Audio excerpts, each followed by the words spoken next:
tell me what you know about Dr. Alan Hart. To be honest, nothing. To be honest, nothing. Yes. Okay.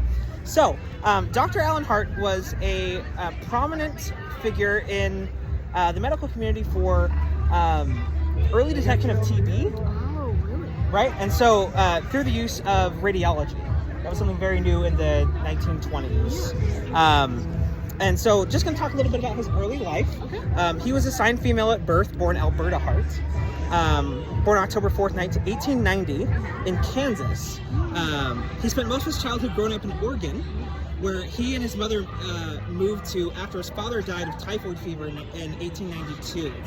Right? Described in his physician notes later in life that Hart regarded herself as a boy throughout adolescence, preferring to dress in boys' clothing and play the male role in games.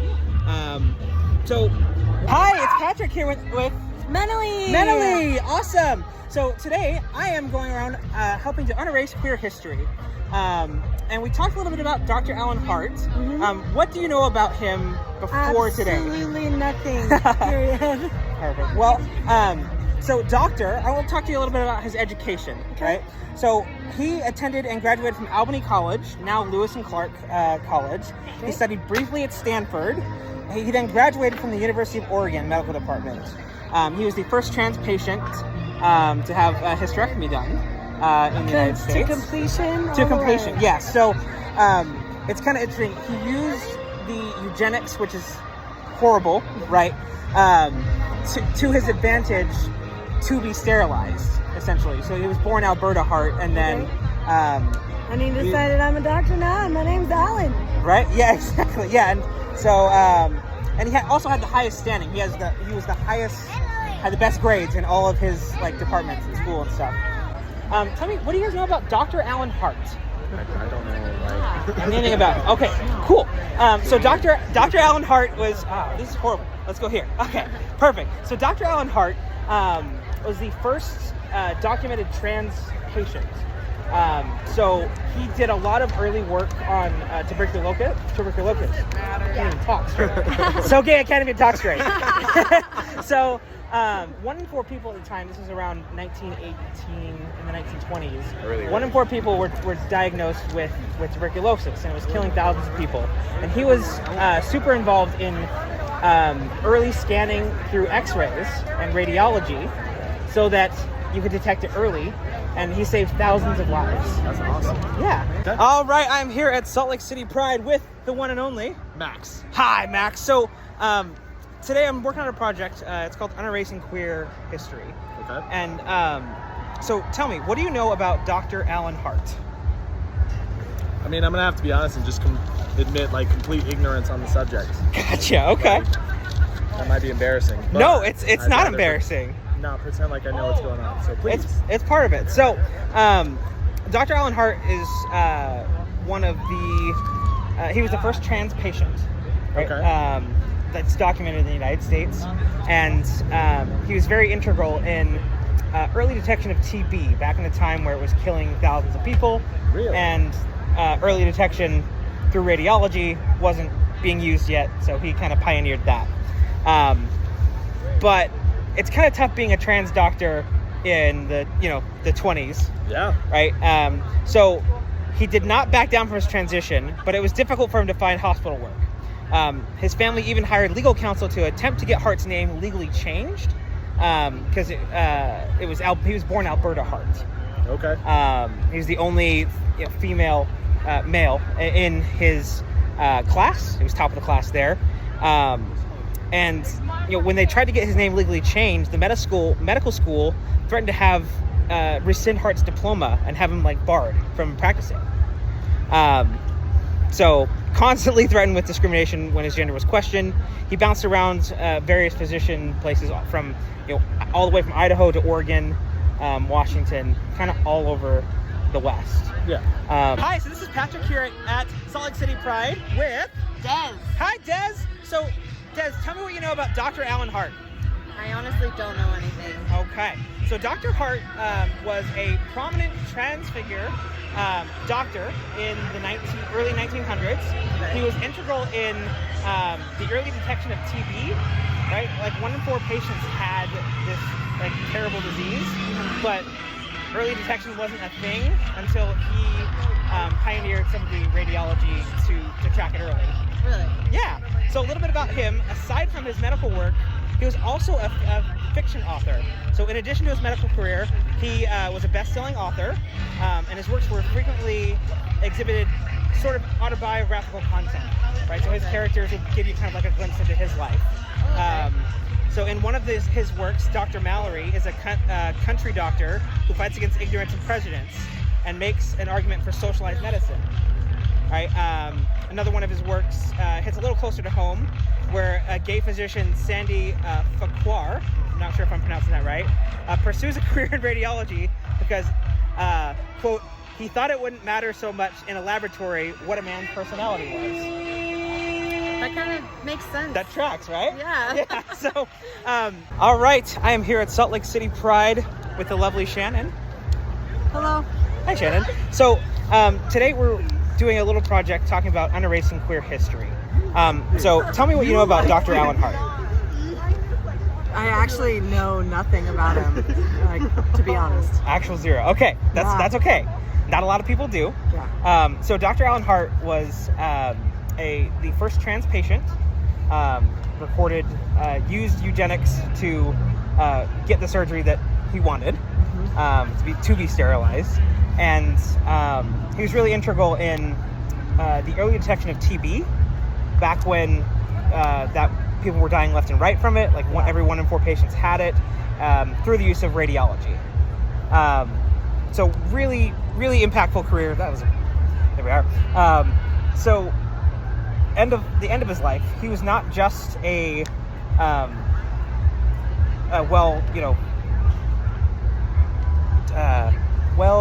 what do you call a doctor who's done a lot of good work? Well respected. Respected. That's a way to say that. Yeah. So not just a well-respected physician, but he was also an author. And in parts of his books, you could see parts of his life, seeping into his books of fiction. And after the publication of his last book, The Three Mysterious Rays, in 1943, in his last will and testament, he stated that no memorial be created upon his death, and instructing that his attorney destroy his letters and photographs contained in a bank safety deposit box and in a locked box in his home. He died of heart failure on July 1st of 1962. He was practicing from 1918 to 1962. So that's pretty crazy.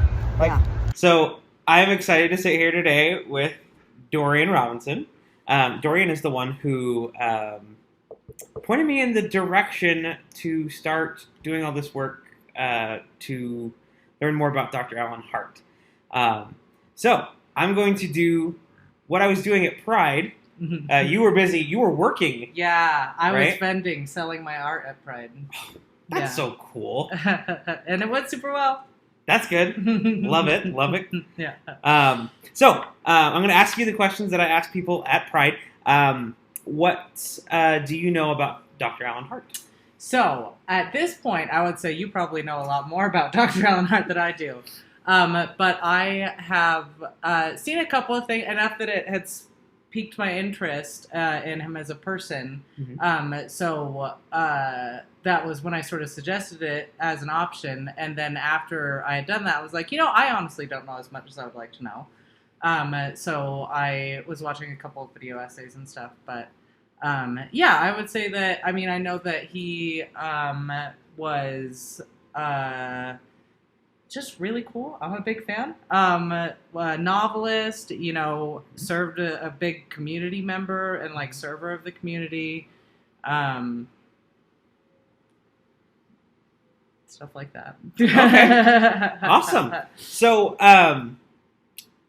that's a lot more than most people do. Yeah.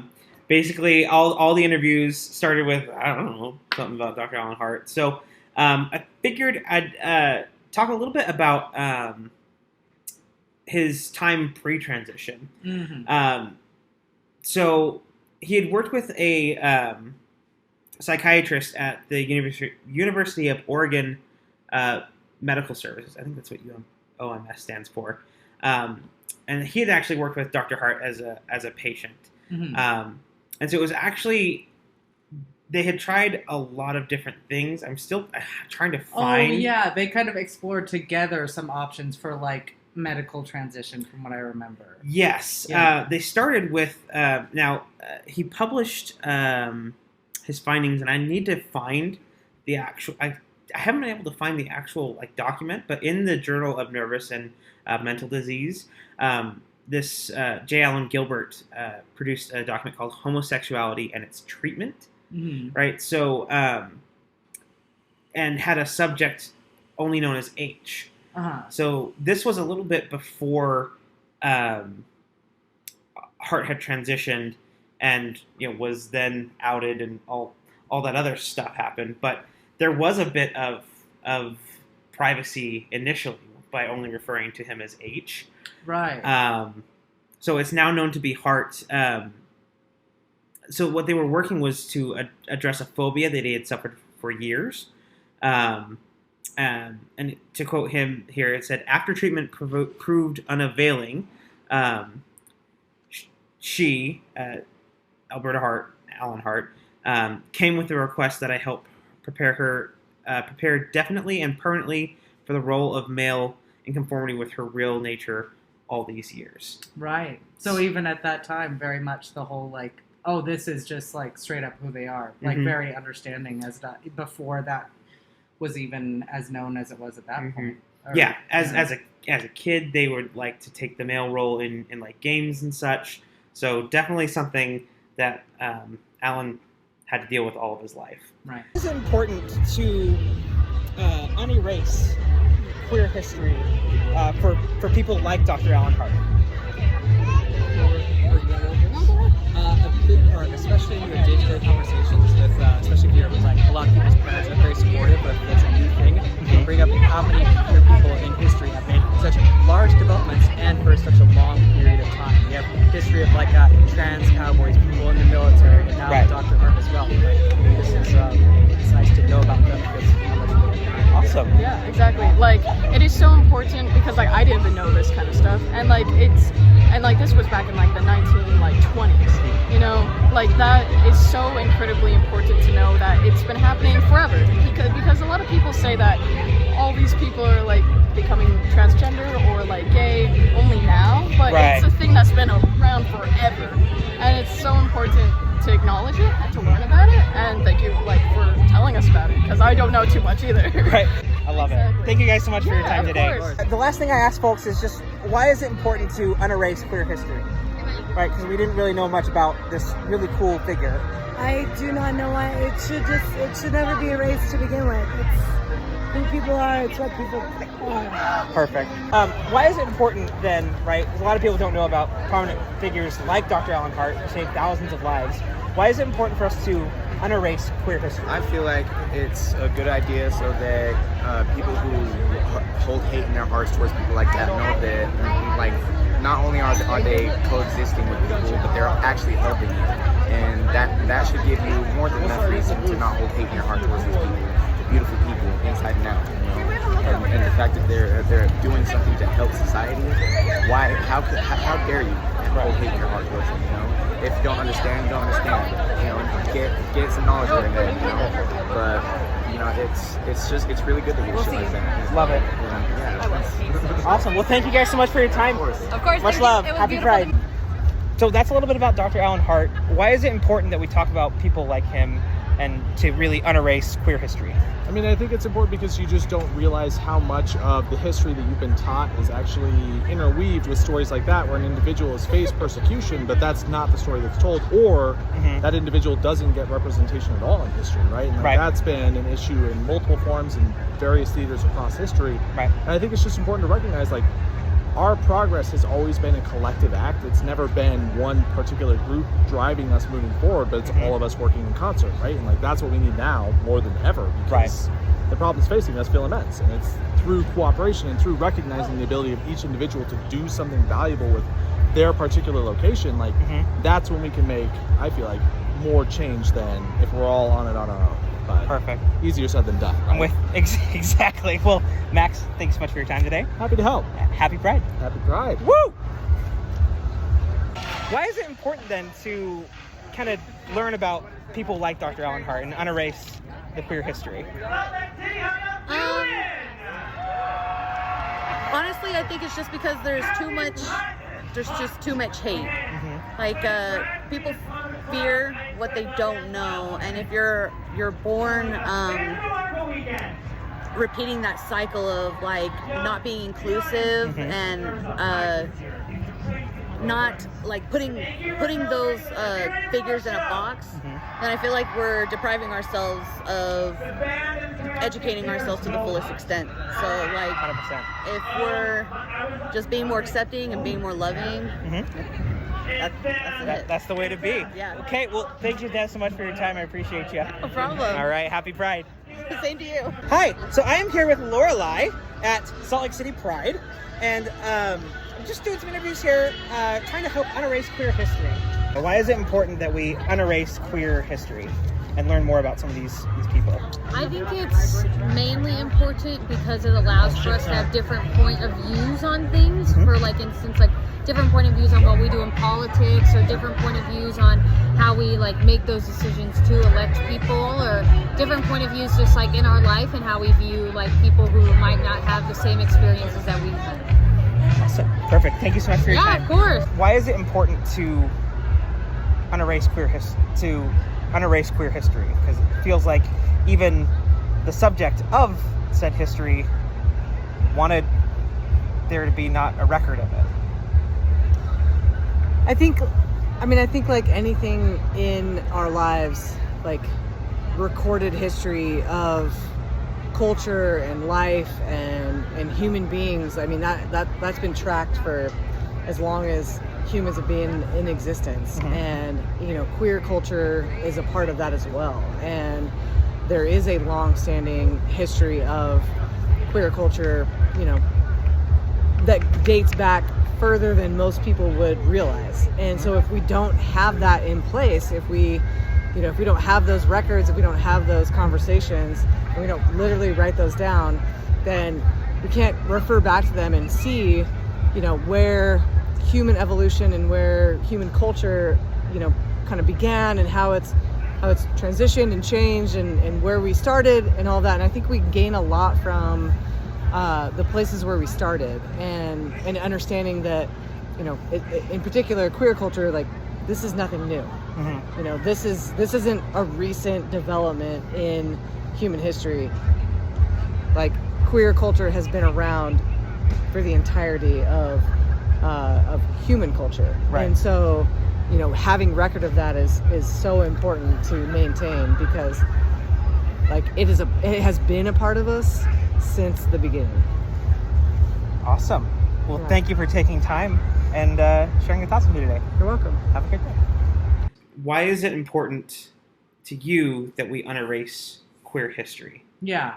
Well, I think that was one of the things that I wanted to touch about from what I've learned, is like one of the things that I think is most admirable about Dr. Hart. And from learning that, I feel like it's something that we can all take from, because to me, that's what history is like taking stories of people that lived before us and seeing what we can learn from what they already learned. And so I feel like, what I learned about him being publicly outed so many times by his communities and having to move like practices so many times, and yet still holding firm to that, I serve my community. I'm a part of my community. I'm here to support the people around me, and staying dedicated to that, even in the face of adversity from that very same community.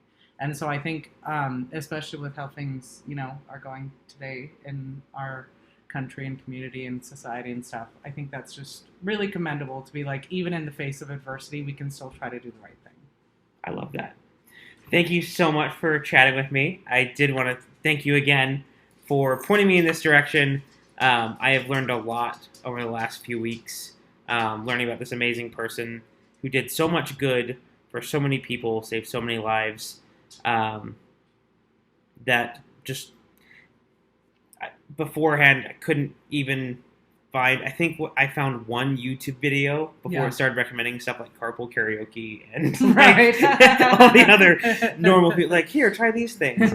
So, again, thank you so much for helping me find out about this awesome person. Thank you, Patrick. I'm really proud of you for learning so much about it, and I'm really happy that you did, and it makes me feel very supported also. I love you. I love you too. It's going in there.